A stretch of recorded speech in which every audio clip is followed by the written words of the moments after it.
Hello friend, welcome to our YouTube channel The Dig Out Facts. Today we will discuss about the Hindu newspaper analysis for the 29th of April 2020. So our first ever news is Ministry does U-turn on plasma therapy. अब ICMR और ministry of health affair ने बोला है कि ICMR is also not so effective therapy. तो plasma therapy क्या होती है इसके बारे में देख लेते हैं। जो भी पेशेंट जिन्होंने कोविड-19 से रिकवर किया है उनके ब्लड से प्लाज्मा लिया जाता है और जो इन्फेक्टेड पर्सन है उसमें इंजेक्ट कर दिया जाता है। आई थिंक आप लोगों को अभी प्लाज्मा थेरेपी के बारे में समझ में आया होगा। यहाँ पे एक और टर्म मेंशन की हुई है, आप लोग क्लियरली स्क्रीन पे देख सकते हैं, RT-PCR टेस्टिंग। RT-PCR टेस्टिंग में क्या होता था, मैंने अर्लियर न्यूज एनालिसिस में भी बताया था, जो कि कॉटन स्वैब से सैंपल लिए जाते हैं और उसके DNA और RNA अलग अलग करके उसको कन्फर्मेटरी टेस्ट, जो कि अभी मोस्ट इफेक्टिव टेस्ट है और ये यूज में आ रहा है, इसको RT-PCR टेस्टिंग बोलते हैं। नेक्स्ट न्यूज़ आर्टिकल देखते हैं क्या है। नेक्स्ट न्यूज़ आर्टिकल है 1.5 billion ADB loan to fund कोविड-19 रिस्पॉन्स। अब कोविड-19 से फाइट करने के लिए ADB ने जो लोन दिया है, ये तो हमारी न्यूज़ है।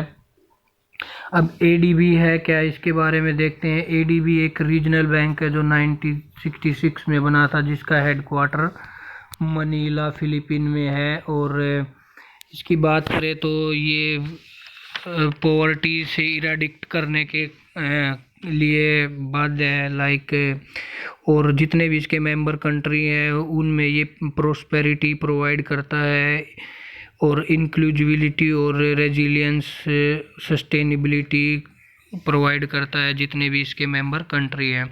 अब इसके मेंबर कंट्री कितने हैं, इसके मेंबर कंट्री की बात करें तो अभी 67 मेंबर कंट्री है, जिसमें 49 फ्रॉम एशिया। अब यहाँ एग्जाम पॉइंट ऑफ व्यू से एक क्वेश्चन आ सकता है, जो कि है क्या इंडिया इसका फाउंडर मेंबर है। Yes, India is it's founding member, जो कि इंडिया इसका 1966 में जब ये फाउंडेशन हुआ था इसका, तो इंडिया इसका फाउंडिंग मेंबर था। और क्या इसमें एक क्वेश्चन और आ सकता है, क्या इस ADB बैंक के जो मेंबर कंट्री है क्या ओनली रीजनल या एशिया से ही है, तो ये स्टेटमेंट गलत होगी। नो, इसमें एशिया से बाहर भी है, जापान और USA भी इसमें इस ADB के मेंबर कंट्री है, जबकि जापान इसमें सबसे ज़्यादा स्पॉन्सर करता है फंडिंग में, और उसके followed by USA। Next news article देखते हैं क्या हमारे एग्जाम पॉइंट ऑफ व्यू से इम्पोर्टेंट है। नेक्स्ट न्यूज़ आर्टिकल, आप मेरे साथ चलते रहिए, जिस भी फॉर्मेट में आपके पास पेपर है आपको टेंशन लेने की ज़रूरत नहीं है। इस पेपर को बड़ी माइन्यूटली ऑब्जर्व करके बनाया गया और तैयार किया गया। अब यहाँ पे हमारे एग्जाम पॉइंट ऑफ व्यू से ये न्यूज़ इम्पोर्टेंट है, जिसको animal poaching register a sharp increase during lockdown. अब एनिमल पोचिंग में यहाँ पे एक एनिमल जिसको चिंकारा या black buck and black buck दोनों ही IUCN की रेड लिस्ट में आते हैं। तो IUCN क्या है, IUCN के बारे में देख लेते हैं। IUCN जिसको इंटरनेशनल यूनियन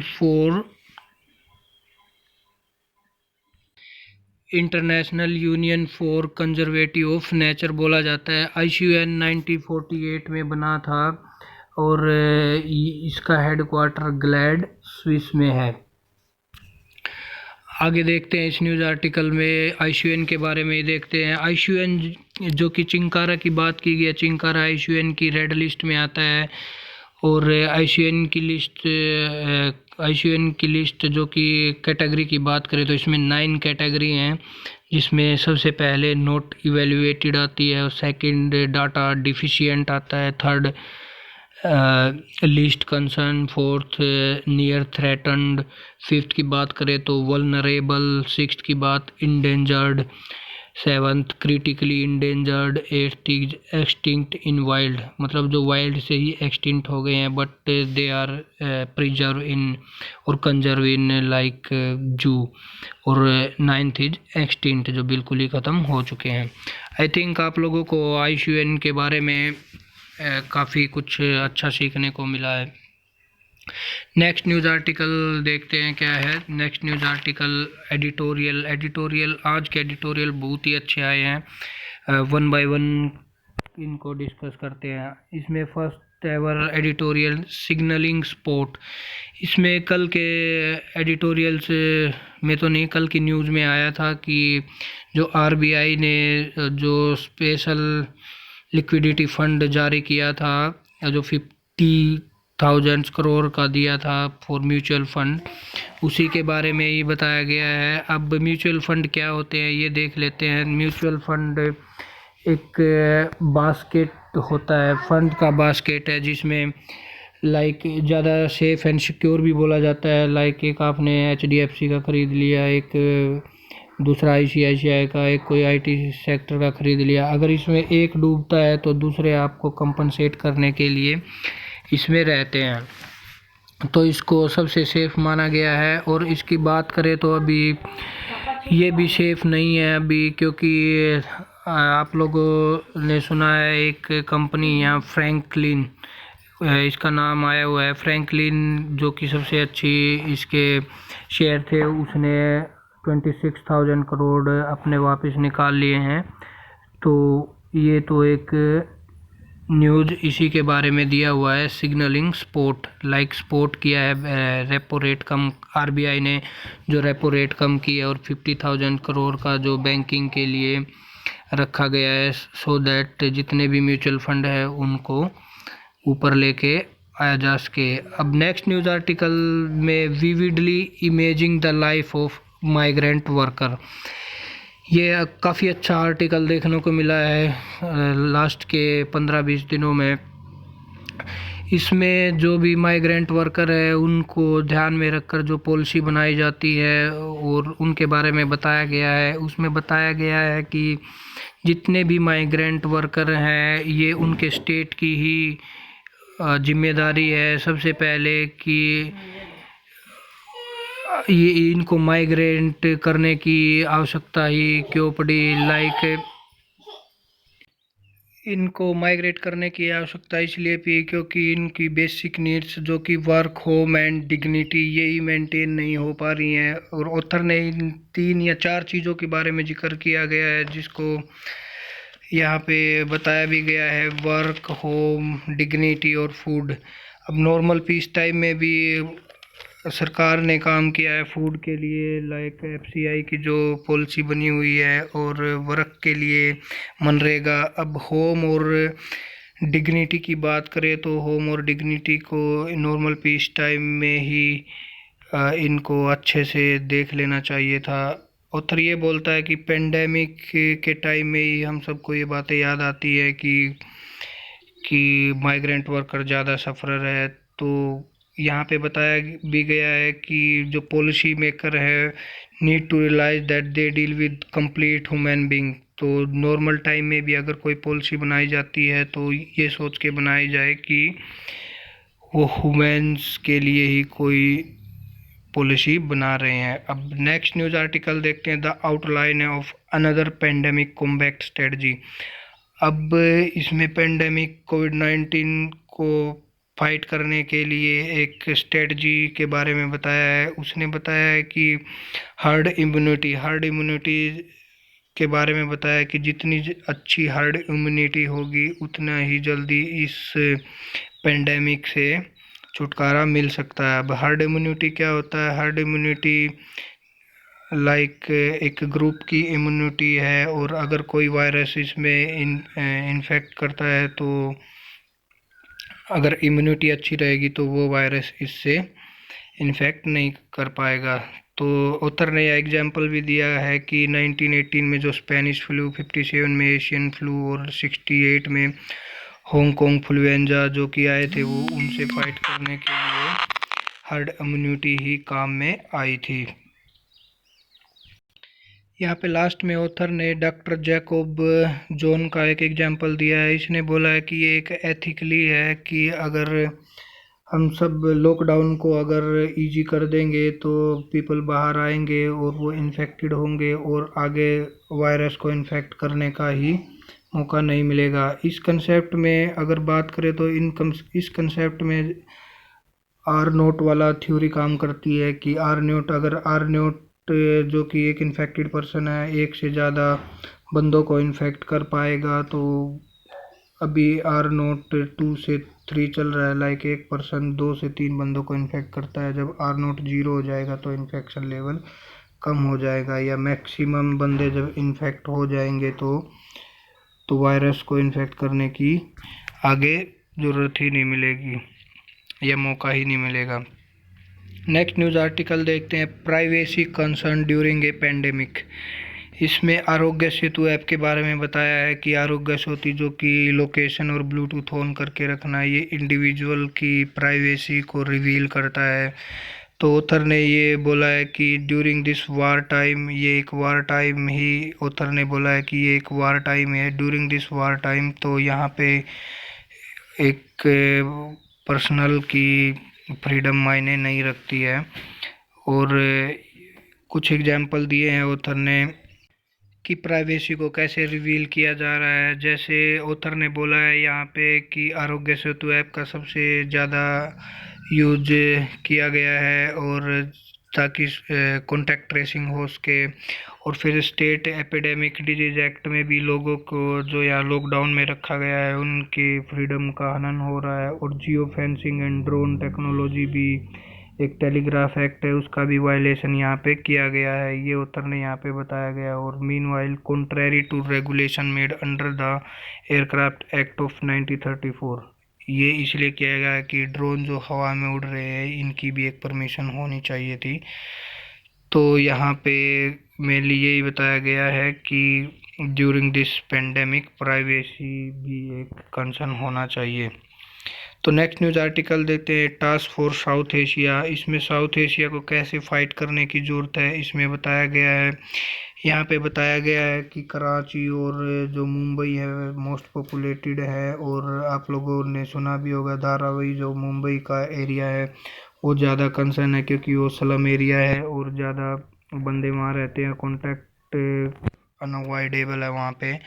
तो इसमें ऑथर बोलता है कि क्या करना चाहिए और क्यों इन कंट्री में इतने हालात हुए। तो ऑथर ये बोलता है कि एक तो इनके जो जियो पॉलिटिकल रीजन रहे हैं, एक तो जो ब्रिटिशर ने इनको जो हेल्थ सिस्टम डेवलप किया था उससे आगे इन्होंने स्टेप नहीं लिया है। ये हमारा कोई पॉइंट नहीं है, जो आर्टिकल में आता है हम उन्हीं को ही डिस्कस करके बताते हैं। और दूसरा, अगर एक रिफ्यूजल देखने को मिला है बाय रिलीजियस भी, लाइक इंडिया का एग्जांपल ले तो तबलीगी जमात, और पाकिस्तान का एग्जांपल ले तो अभी पाकिस्तान में ड्यूरिंग दिस रमज़ान तो अलाउड किए गए हैं। तो इन सब से ऊपर उठकर ही इससे फाइट की जा सकती है, ये ऑथर ने बताया। और ऑथर ने बोला है कि सार्क नो डाउट एक ग्लोबली काम कर रहा है, रीजनली काम कर रहा है, beyond this national level effort से एक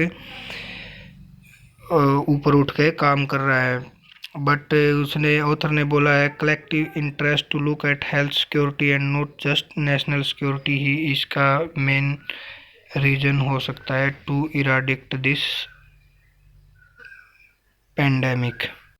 यहाँ पे नीति आयोग की फुल फॉर्म भी आ सकती है, NITI Aayog national institution for transforming India भी बोला जाता है, जो कि 2005 में बना था और इसके फर्स्ट एवर चेयरमैन प्रधानमंत्री जी हैं। और यहाँ पे anti graft law cover deemed university. इसमें सबसे पहले यूजीसी के बारे में देख लेते हैं। यूजीसी जो कि यूनिवर्सिटी ग्रांट कमीशन बोला जाता है, जो कि 1956 में बना था। इसमें 4 टाइप की यूनिवर्सिटीज़ कवर करता है, central, state, government and private. इन चारों टाइप की यूनिवर्सिटी को ये डील करता है। अब इसमें एक एक्ट बताया गया है जो कि प्रिवेंशन ऑफ करप्शन एक्ट 1988 के बारे में जिक्र किया गया है। इसके बारे में देख लेते हैं क्या है। इस एक्ट में जो parliament of India to combat corruption in government agencies and PSUs businesses, इसके 5 चैप्टर और 31 सेक्टर हैं। तो इतना ही जानने की ज़रूरत है, ज़्यादा डीप में जानने की ज़रूरत नहीं है। नेक्स्ट न्यूज़ आर्टिकल देखते हैं। USCIRF downgrade India is 2020 list. अब USCIRF क्या है? US commission on international religious freedom बोला जाता है। ये एक लिस्ट जारी करता है जो कि अब इंडिया ने मतलब जिसको रिलीजियस फ्रीडम नहीं रहती है वो एक ऐसी लिस्ट जारी करता है, और इंडिया को डाउनग्रेड किया गया है, जो कि हमारे ब्यूरोक्रेट्स और हमारी सेंट्रल गवर्नमेंट ने भी इसका विरोध किया है। उससे पहले 2004 में इंडिया जो कि टायर 2 में आता था, अब इंडिया को डाउनग्रेड करके पाकिस्तान, नॉर्थ कोरिया और सऊदी अरबिया के साथ रख दिया गया है, क्योंकि इन कंट्री में भी फ्रीडम, रिलीजियस फ्रीडम इतनी नहीं है, तो इसकी कंसर्न जताया गया है यहाँ पे। नेक्स्ट न्यूज़ आर्टिकल देखते हैं क्या है, जो हमारे एग्जाम पॉइंट ऑफ व्यू से इम्पोर्टेंट है। यहाँ पे ब्रिक्स के बारे में दिया गया है। ब्रिक्स के बारे में देख लेते हैं क्या है। BRICS should help entrepreneur India. अब ब्रिक्स के 5 कंट्री मेंबर है एज इट्स नेम डिस्क्राइब्ड, जो कि Brazil, Russia, India, China and South Africa. BRICS की बात करें तो ये सबसे पहले 2006 में ये फाउंडेशन हुआ था, और 2009 में सबसे पहले इसकी मीटिंग हुई थी, जो कि रसिया में हुई थी। और इसमें मेंबर कंट्री की बात करें तो मेंबर G20 जिसके भी मेंबर हैं, जिसके इतने ये जो 5 मेंबर कंट्री है ना, तो ये G20 के भी मेंबर है। और अगर साउथ अफ्रीका की बात करें तो साउथ अफ्रीका इनमें सबसे लेटेस्ट 2010 में इसका मेंबर बना था। और इसमें एक अगर इसकी 6th मीटिंग की बात करें तो 6th मीटिंग, जिसको फोर्टलेजा डिक्लेरेशन भी बोला जाता है, जो कि फाउंडेशन था न्यू डेवलपमेंट बैंक का। ये एक इम्पोर्टेंट क्वेश्चन यहाँ से हो सकता है। अगर आप लोगों को थोड़ी स्पीड ज़्यादा लग रही हो तो यहाँ पे आप वीडियो को पॉज करके भी देख सकते हैं। हमारे पास टाइम इसलिए कि आप लोगों को ज़्यादा टाइम ना लेके, इसलिए थोड़ा जल्दी जल्दी कवर करवाया जाता है। नेक्स्ट न्यूज़ आर्टिकल देखते हैं। No improvement in Ganga water quality during lockdown. अब ये क्वेश्चन उन लोगों के लिए है जो बोलते थे कि ड्यूरिंग दिस पेंडेमिक पोल्यूशन और कम हो गया है, बट यहाँ पे जो CBC जो कि सेंट्रल पोल्यूशन कंट्रोल बोर्ड ने बोला है कि गंगा का पानी इतना भी साफ नहीं हुआ है। तो यहाँ पे ऑथर बोलता है कि डिजोल्व्ड ऑक्सीजन कंसंट्रेशन, जो कि मेजर करता है amount of free oxygen available in river system, जितना DO या डिजोल्व ऑक्सीजन का लेवल कम होगा उतना ही पोल्यूशन कम होगा। लाइक ये अगर DO की बात करें तो DO 5 से 17 के बीच का ही वाटर यहाँ के एक्वेटिक्स के लिए ही अच्छा होता है। अब यहाँ पे 2 टर्म और यूज की गई हैं, जिसको BOD और COD बोला गया है। BOD जिसको बायोलॉजिकल ऑक्सीजन डिमांड बोला जाता है, और COD chemical oxygen demand. Both indicates of the amount of oxygen necessary to break down organic and inorganic pollution. ये दोनों ही ऑर्गेनिक और इनऑर्गेनिक पोल्यूशन को ब्रेक डाउन करने में काम करती है। अब नेक्स्ट न्यूज़ आर्टिकल देखते हैं क्या। नेक्स्ट न्यूज़ आर्टिकल यहाँ पे इस पेज पे कोई खास खबर नहीं थी। अब यहाँ पे एक भारती और नोकिया का मर्ज हो गए हैं for strengthening their ties. Aarogya Setu app for feature phone soon. अब यहाँ पे आरोग्य सेतु ऐप तो स्मार्टफोन में यूज हो सकती थी, अब इसके ड्रॉबैक को कम करने के लिए ये फीचर फ़ोन में भी लाने के लिए इसमें काम हो रहा है, ताकि कॉन्टैक्ट ट्रेसिंग ईजिली हो सके। अब यहाँ पे एक विकल्प @पृथ्वी goes online with a 40 hour link. अब विकल्प क्या है इसके बारे में देख लेते हैं। विकल्प जो कि फिल्म फॉर फ्रीडम भी बोला जाता है, और इसमें क्या होता है कि 48 आवर्स के लिए एक फिल्म का लिंक दे दिया जाता है। So that is it for the day friends, hope you like our video analysis friends, share it, like it and subscribe it. Thank you and have a nice day.